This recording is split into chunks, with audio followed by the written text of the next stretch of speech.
Fala galera, professor Alan Ribeiro aqui e agora a gente vai para a parte 2 da apreciação crítica da teoria comportamental e a gente vai continuar abordando os pontos importantes dessa teoria e agora a gente vai abordar mais 3 pontos importantes, né? Então vamos lá, vamos começar a compreender. Vamos lá. Um outro ponto que é importante a gente analisar são as dimensões bipolares da nossa teoria comportamental. Assim, Alan, dimensões bipolares? Como assim? Cara, deixa eu te explicar. Olha só, é importante que você entenda que muitas vezes, sabe o que é uma coisa bipolar? É tipo uma coisa paradoxal. Ao mesmo tempo que elas são opostas, elas se complementam.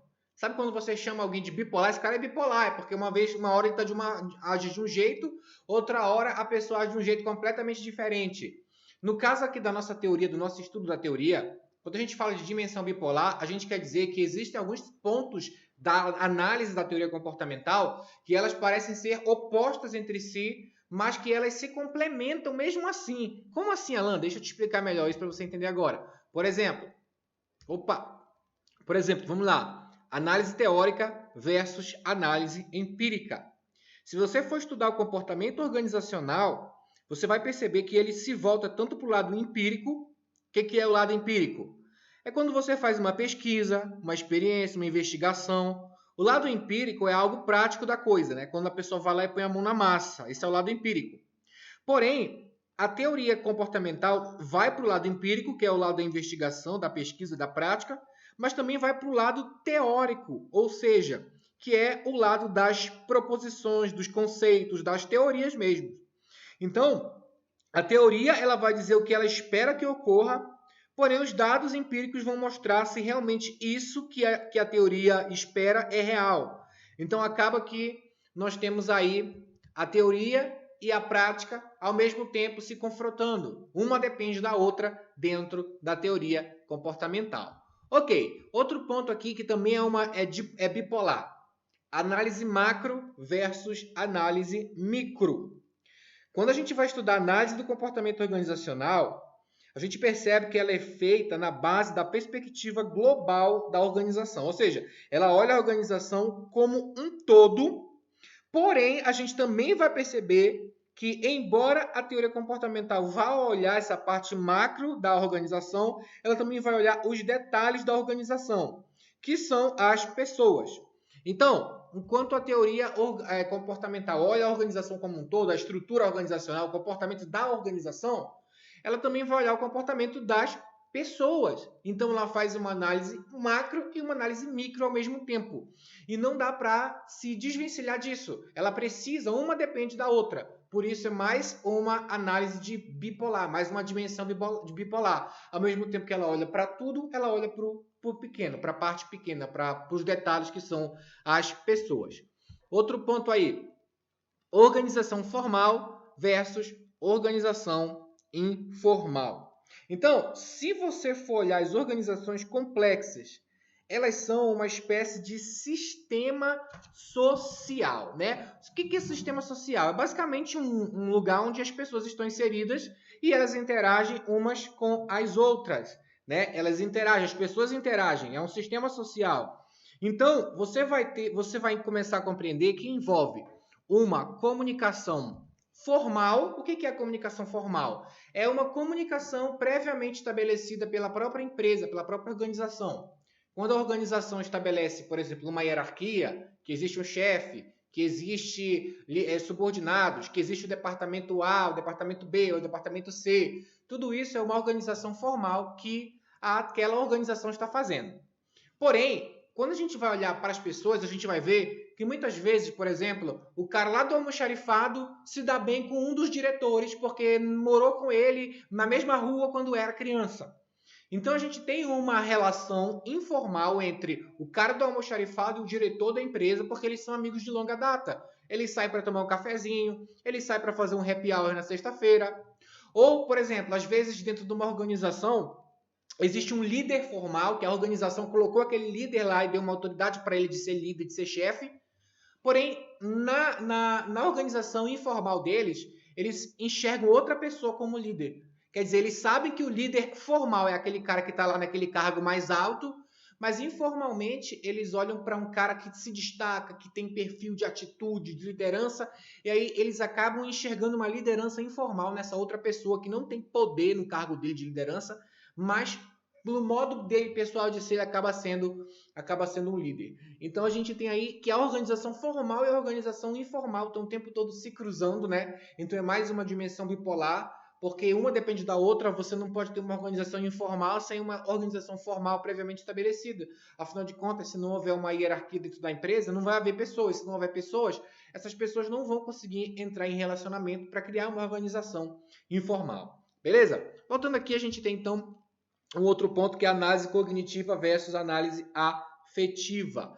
Quando a gente olha aí a teoria das decisões, a gente começa a perceber, né, que a gente tem ali que as pessoas têm que tomar decisões racionais, baseadas em dados, baseadas nisso, baseadas naquilo. Enfim, a gente estudou a teoria das decisões, tem uma série de coisas, porém, é muito importante a gente começar a pensar o seguinte: existe aqui uma ideia de que a pessoa pode parar e pensar para tomar uma decisão, ok? Tipo assim, poxa, aconteceu isso aqui, vamos olhar os dados, vamos olhar o que está acontecendo no ambiente político, nas leis, na situação do país. Então a pessoa para e faz uma análise cognitiva, ou seja, ela usa a cabeça racionalmente para tomar uma decisão.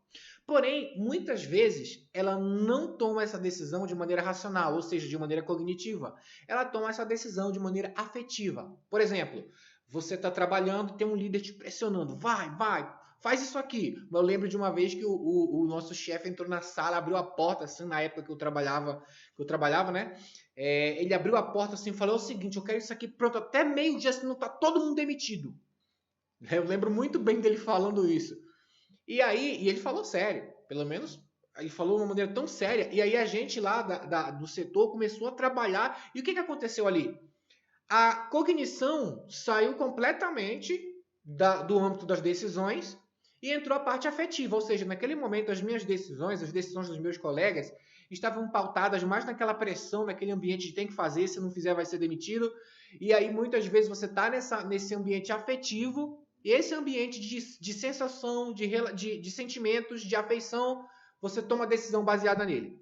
Então, dentro da organização, você tem aí o tempo todo uma análise cognitiva e uma análise afetiva sendo feita, ou seja, decisões tomadas com base na razão, no pensamento crítico, na racionalidade, e decisões tomadas na base do sentimento, da pressão, do momento, né? E aí a gente tem mais uma dimensão bipolar com relação a isso. Ok, muito bacana. Vamos então para outro ponto. Relatividade das teorias da motivação.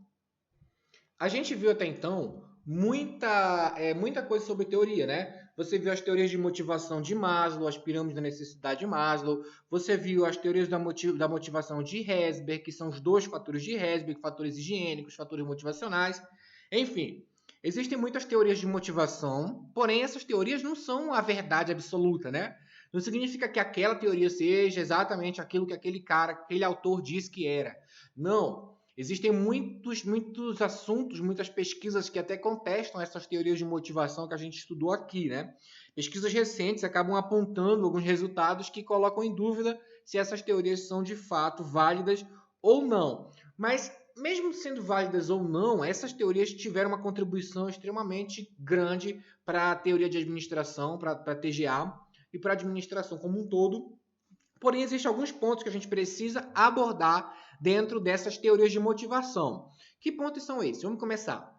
Indivíduos portam necessidades. Eu quero que você entenda que os indivíduos, eles são portadores de necessidades, eles são portadores de motivos.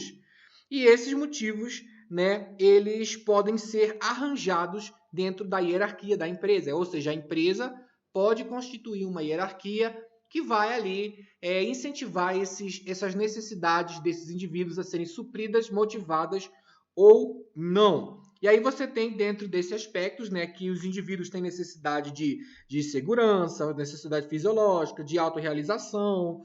Enfim, nós temos aí toda aquela teoria das necessidades de Maslow, por exemplo, para explicar que todo indivíduo tem necessidades e que esse indivíduo age de acordo com essas necessidades. E aí leva o nosso segundo ponto.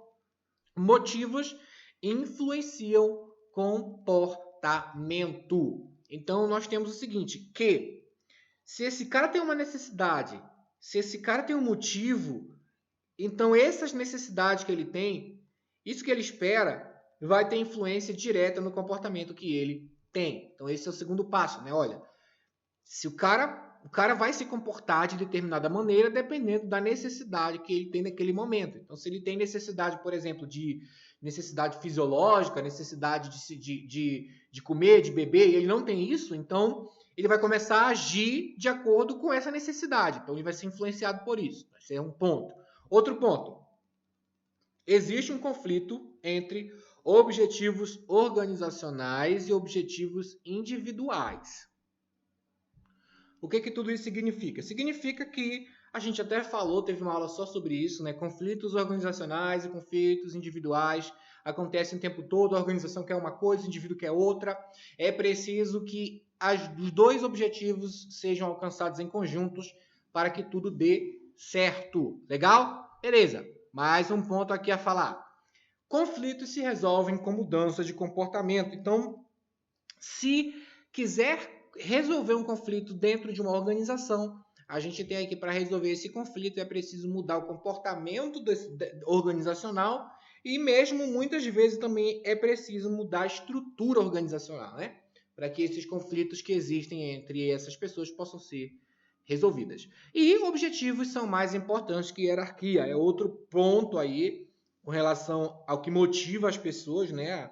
A fazer o que precisa ser feito. A organização ela pode otimizar a satisfação das necessidades individuais das pessoas e até as organizações também, até a própria satisfação das necessidades organizacionais, tá? Agora, o que acontece? É necessário que as estruturas não sejam tão burocráticas, é necessário que não haja tanta centralização, é necessário ouvir mais, ser mais democrático, ser mais humano. Então, tudo isso entra dentro desse ponto de relatividade das teorias da motivação, o que nos leva ao nosso último ponto. Influência das ciências do comportamento, né? Vamos analisar então esse ponto. A gente sabe que a teoria comportamental tem influência das ciências, né? Principalmente porque as organizações elas surgem por causa de objetivos complexos. Como assim? Olha só. A pessoa quer construir algo, tipo vamos lá, eu quero criar uma empresa. Ok, quero criar uma empresa significa que eu tenho o objetivo de ter lucro. Vamos pensar assim, de maneira mais razoável. Eu quero criar uma empresa. Por quê? Porque eu quero ter muito dinheiro, quero ter lucro. Legal. Eu não vou conseguir sozinho. Por quê? Porque para uma empresa ter lucro, eu preciso do quê? Eu preciso vender produto. Para vender produto, eu tenho que vender, para a minha empresa ter lucro, eu tenho que vender para muita gente. Certamente, muita gente comprando produto, então eu preciso de fazer muito produto, já começa por aí. Eu sozinho não consigo produzir muito produto. Não consigo produzir. Eu preciso dar suporte. Eu sozinho não consigo produzir produto e dar suporte para todo mundo. Então, quer dizer, eu sozinho quero alcançar um objetivo grande, mas eu não consigo só. Então, nesse momento específico, surge o quê? A organização, que no meu caso desse exemplo é a empresa. Nesse momento, então, surge a empresa. E essa empresa vai fazer o quê? Vai pegar um monte de gente com seus objetivos individuais e vão se unir para atingir um objetivo muito maior, muito mais complexo, que é o objetivo de ter lucro. Esse objetivo é muito complexo para uma pessoa só ter tanto lucro assim. E aí eu criei uma organização para alcançar um objetivo que sozinho eu não conseguiria. Então, basicamente, as organizações surgem por motivos complexos, né? As pessoas não conseguem alcançar sozinhas, então elas se juntam para alcançar juntas os objetivos. E é interessante falar que as próprias pessoas são organizações complexas. Ora, as pessoas elas produzem, elas têm uma força de trabalho, elas entregam essa força de trabalho para as organizações e a organização vê esse potencial produtivo como algo que ela precisa aproveitar. Porém, essa pessoa é cheia de sentimentos, é cheia de emoção, cheia de sensação, cheia de desejo, de vontade, de motivação própria. Então, as próprias pessoas são organizações complexas. Então, por isso que surgem uma série de teorias comportamentais que vão estudar as pessoas, teorias da psicologia, teorias da sociologia, da filosofia, que vai estudar certas situações que são individuais de cada ser humano. E aí acaba que isso influenciou a teoria comportamental.